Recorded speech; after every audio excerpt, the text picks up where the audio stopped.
Menelaah struktur dan ciri kebahasaan teks pidato persuasif. Bismillahirrahmanirrahim. Assalamualaikum warahmatullahi wabarakatuh. Semoga kita senantiasa dalam keadaan sehat dan dalam ridho Allah Subhanahu wa Ta'ala. Ayo kita berusaha untuk menjaga diri kita dan orang-orang di sekitar kita agar terhindar dari virus COVID-19 dengan mematuhi protokol kesehatan berikut.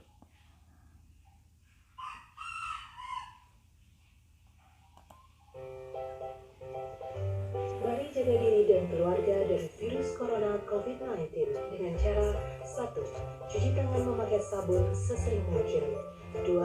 Stop tidak memegang wajah, hidung, mulut, dan mata ketika tangan tidak bersih. 3. Jaga jarak dengan orang lain minimal 1 meter. 4. Memakai masker jika flu atau menutup dengan lengan bagian dalam saat bersin dan batuk. 5. Berusaha tetap di rumah dan hanya keluar apabila sangat diperlukan. Pesan ini disampaikan oleh Capelidi, Jaringan Pegiat Literasi Digital.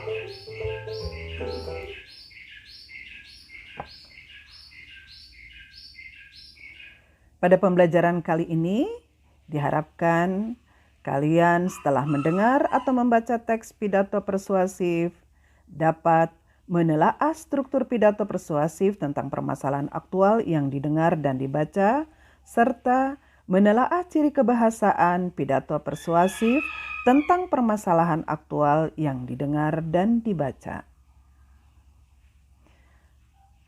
Simaklah pidato berikut. Pelajarilah olehmu bagaimana sebuah pidato berpengaruh kuat kepada pendengarnya.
Telah menunjukkan satu kekuatan sehingga mereka itu terjepit di mana-mana.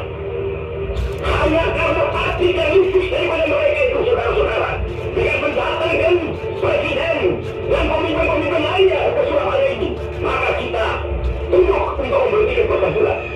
Tetapi pada masa itu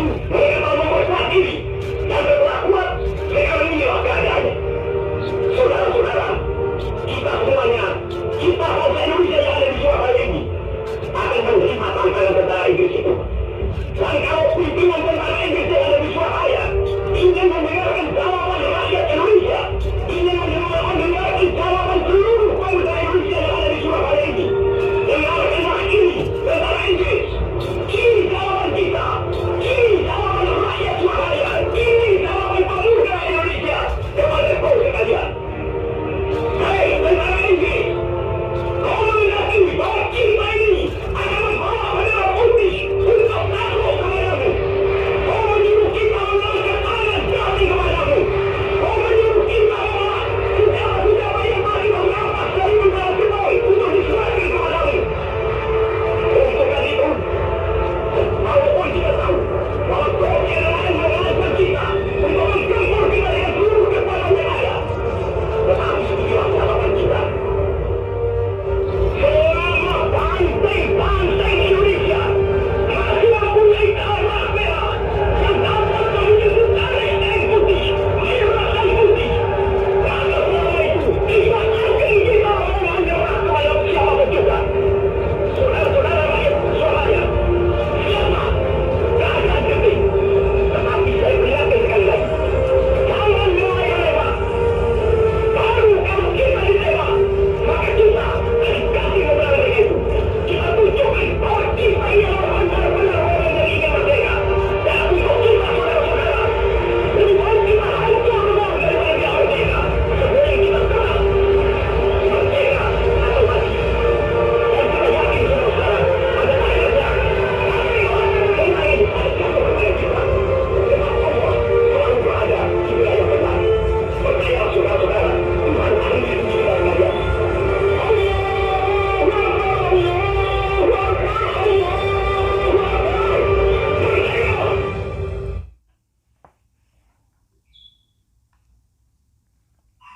Kita akan melihat struktur teks pidato persuasif dari teks pidato tadi. Namun sebelumnya kita pelajari terlebih dahulu apa itu struktur teks pidato persuasif. Struktur teks pidato persuasif dimulai dengan pembuka. Pembuka berisi salam pembuka, ucapan penghormatan, dan ucapan syukur. Pada tahap ini, pengenalan topik atau isu atau permasalahan yang akan dibahas sebagai pengantar sebelum pada tahap penjelasan atau isi pidato, serta berisi deskripsi singkat tentang topik permasalahan. Struktur yang berikutnya adalah isi. Berisi penjelasan berbagai teori, argumen atau alasan, pendapat maupun fakta-fakta yang ada di lingkungan sekitar untuk mengupas tentang permasalahan yang dibahas. Struktur yang berikutnya adalah penutup. Bagian ini berisi berbagai saran, ajakan, maupun pertimbangan sekaligus penguatan untuk mempengaruhi pendengar atau pembaca agar yakin dengan pendapat yang telah dikemukakan oleh penulis. Ditutup dengan permohonan maaf kepada pendengar jika ada kesalahan dan kehilafan. Ucapan terima kasih dan salam penutup. Kita akan melihat bagaimana struktur teks pidato persuasif pada pidato Bung Tomo. Pidato Bung Tomo yang menggetarkan. Pada awal pidato ini Bung Tomo melantangkan takbir, lalu mengucapkan salam merdeka, mengucapkan bismillah, dan menyapa. Bagian ini dinamakan atau termasuk dalam struktur bagian pembuka. Pada bagian berikutnya dikemukakan tentang alasan atau pengenalan topik dan isu dari apa yang disampaikan, bahwa tentara Inggris telah menyebarkan pamflet-pamflet dan menghendaki rakyat Surabaya khususnya untuk menyatakan menyerah.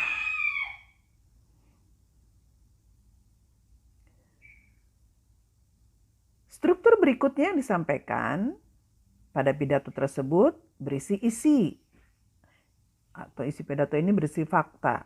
Apa saja dikatakan oleh Bung Tomo bahwa saudara-saudara di dalam pertempuran yang lampau telah menunjukkan rakyat Indonesia di Surabaya, pemuda berasal dari Maluku, Sulawesi, Bali. Dalam pasukan mereka masing-masing yang dibentuk di kampung-kampung, bahwa pertahanan mereka tidak bisa dijebol.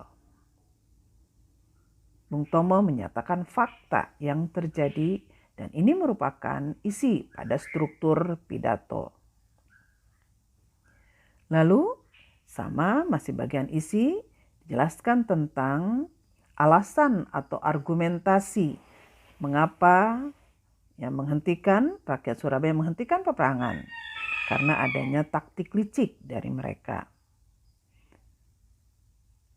Bagian lain dari struktur pidato tadi yaitu masih berupa isi, tetapi merupakan tanggapan bagaimana rakyat Surabaya khususnya menjawab apa yang diinginkan oleh penjajah saat itu. Dan dikemukakan pula tentang argumen. Yang menarik pada pidato ini adanya penguatan. Ya, di sini ditekankan, bahkan ada kata-kata yang diulang-ulang. Hai tentara Inggris, kau menghendaki bahwa kita ini akan membawa bendera putih untuk takluk kepadamu? Kau menyuruh kita mengangkat tangan datang kepadamu? Kau menyuruh kita membawa senjata yang telah kita rampas dari tentara Jepang? Perhatikan baik-baik, kata-kata ini demikian kuatnya mempengaruhi pendengar.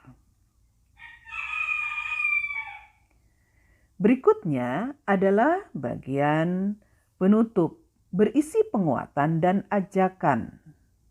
Saudara rakyat Surabaya, siaplah, ajakan, keadaan genting. Tetapi saya peringatkan sekali lagi, jangan mulai menembak. Baru kalau kita ditembak, maka kita akan ganti menyerang mereka. Kita tunjukkan bahwa kita ini adalah benar-benar orang yang ingin merdeka. Dan diakhiri dengan keyakinan, pastilah kemenangan akan jatuh ke tangan kita. Percayalah saudara-saudara, Tuhan akan melindungi kita semua, kita sekalian. Dan diakhiri dengan salamnya salam kemerdekaan saat itu adalah takbir. Allahu Akbar, Allahu Akbar, Allahu Akbar, merdeka. Inilah struktur teks pidato persuasif yang terdiri atas 3, pembuka, isi, dan penutup. Kita akan pelajari selanjutnya tentang kebahasaan teks pidato persuasif. Ciri kebahasaan teks pidato persuasif: 1.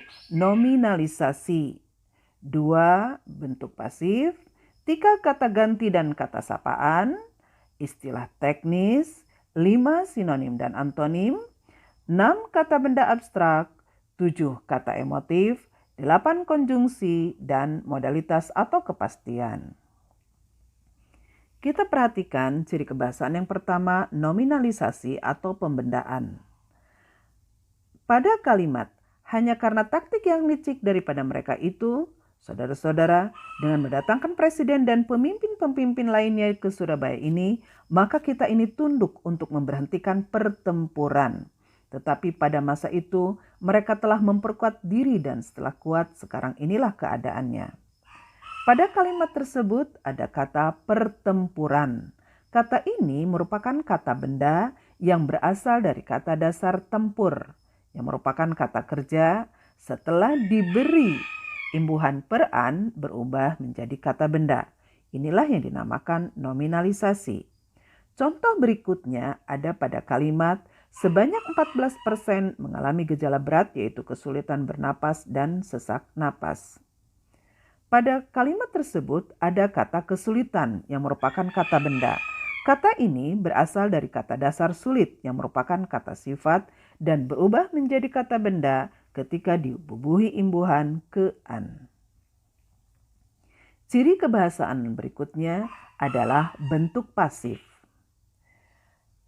Contoh di dalam kalimat, di dalam pasukan-pasukan mereka masing-masing dengan pasukan-pasukan rakyat yang dibentuk di kampung-kampung telah menunjukkan satu pertahanan yang tidak bisa dijebol, telah menunjukkan satu kekuatan sehingga mereka itu terjepit di mana-mana. Perhatikan kata pasukan-pasukan rakyat yang dibentuk oleh rakyat di kampung-kampung. Saya tambahkan untuk memperjelas kata oleh rakyat. Kata ini pada mulanya berasal dari kata aktif, bentuk aktif, rakyat membentuk pasukan-pasukan rakyat di kampung-kampung. Perhatikan perbedaannya. Bentuk pasif, predikatnya berimbuhan di, dan subjeknya adalah yang dikenai tindakan. Berbeda dengan bentuk aktif. Predikatnya berimbuhan membentuk, dan subjeknya rakyat yang melakukan tindakan. Contoh lain, pertahanan pasukan-pasukan rakyat yang tidak bisa dijebol oleh musuh. Pada kalimat ini terdapat predikat dijebol yang merupakan ciri bentuk pasif. Bandingkan dengan bentuk aktif. Musuh tidak bisa menjebol pertahanan pasukan-pasukan rakyat. Pada kalimat tersebut predikatnya berimbuhan me. Ciri kebahasaan lain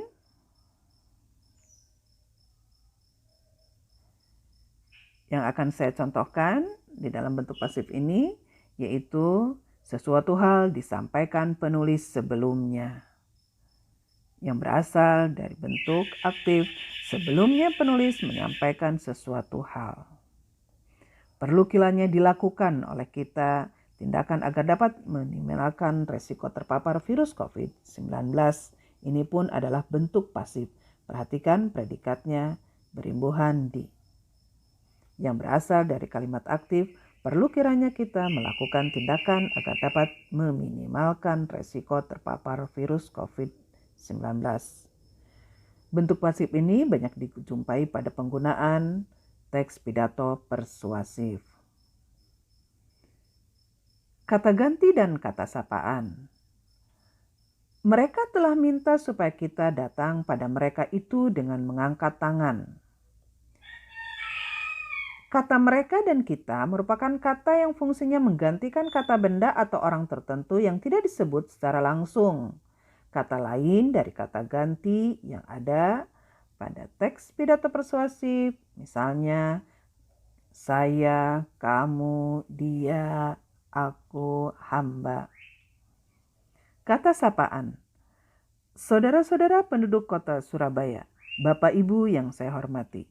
Kata-kata ini merupakan kata sapaan, kata yang digunakan untuk menegur sapa orang yang diajak berbicara, orang kedua, atau menggantikan nama orang ketiga. Contoh, bibi, adik, ketua, lurah, kapten, dokter, penonton, pendengar, atau hadirin, dan Anda. Kata istilah, ini sudah dipelajari pada materi sebelumnya.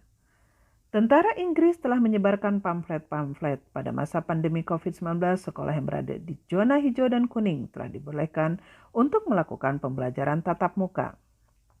Kita tahu bahwa kata istilah ini adalah berupa kata atau gabungan kata yang dengan cermat mengungkapkan makna, konsep, proses, keadaan, atau sifat yang khas dalam bidang tertentu. Sinonim dan antonim. Antonim yaitu perlawanan makna kata, contohnya sampaikan dan berilah contoh pada putra-putri, bapak, ibu. Kata putra-putri adalah contoh antonim.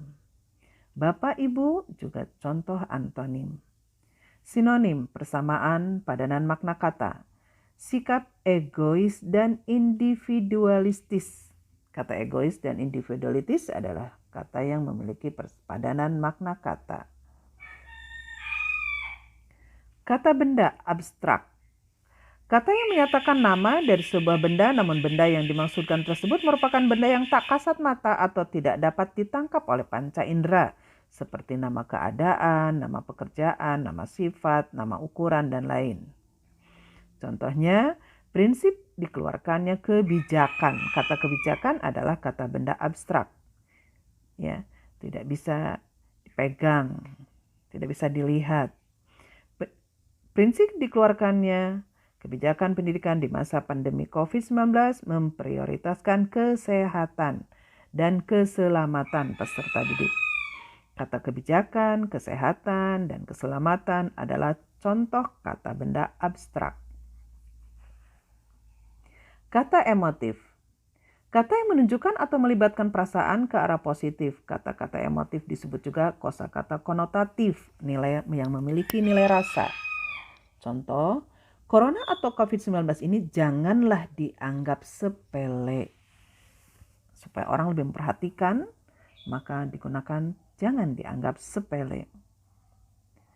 Bapak Ibulah sebagai orang tua wali peserta didik merupakan garda terdepan. Bagaimana kata ini akan membangkitkan emosi pendengar.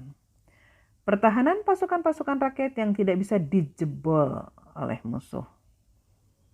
Contoh lain, lebih baik kita hancur lebur daripada tidak merdeka. Ini yang merupakan contoh kata emotif. Konjungsi sering dipelajari pada pembelajaran bahasa Indonesia. Contoh di sini, kita membawa bendera putih, tanda bahwa kita menyerah kepada mereka. Yang membuat virus ini lebih berbahaya lagi karena tak semua yang terinfeksi menunjukkan gejala serius. Perlu kiranya kita melakukan tindakan agar dapat meminimalkan resiko terpapar virus COVID-19. Perhatikan konjungsi pada kalimat pertama, kata bahwa, pada kalimat kedua karena, pada kalimat ketiga agar. Modalitas. Pernyataan atau keinginan, sikap perasaan si pembaca mengenai keadaan atau perbuatan terhadap lawan bicaranya. Misalnya, saudara-saudara rakyat Surabaya, siaplah keadaan genting. Ya, kata siaplah. Tidak hanya siswa yang gembira menyambut diperbolehkannya kembali pembelajaran tatap muka. Kata hanya. Contoh modalitas lain, kata ingin, silakan, bisa jadi, mungkin, pasti, harus, mohon, sebenarnya, mustahil, tentu, sungguh, jangan. Untuk dapat melatih, silakan kalian perhatikan teks persuasif berikut tentang jaga kebersihan sungai. Silakan baca dan cermati contoh teks pidato persuasif ini. Setelah itu, telaahlah struktur teks pidato persuasif jaga kebersihan sungai dan isilah dalam tabel ini tentang struktur manakah yang merupakan pembuka, yang termasuk isi dan penutup. Diberi penjelasan sesuai dengan yang telah dicontohkan. Demikian pula telaahlah kebahasaan teks jaga kebersihan sungai dengan menuliskan kalimat yang memiliki ciri kebahasaan teks pidato persuasif. Alhamdulillahirrabbilalamin, segala puji bagi Allah, Tuhan semesta alam. Mari kita tetap semangat, terus berdoa dan patuhi protokol kesehatan pada masa pandemi ini. Saya akhiri dengan Assalamualaikum warahmatullahi wabarakatuh.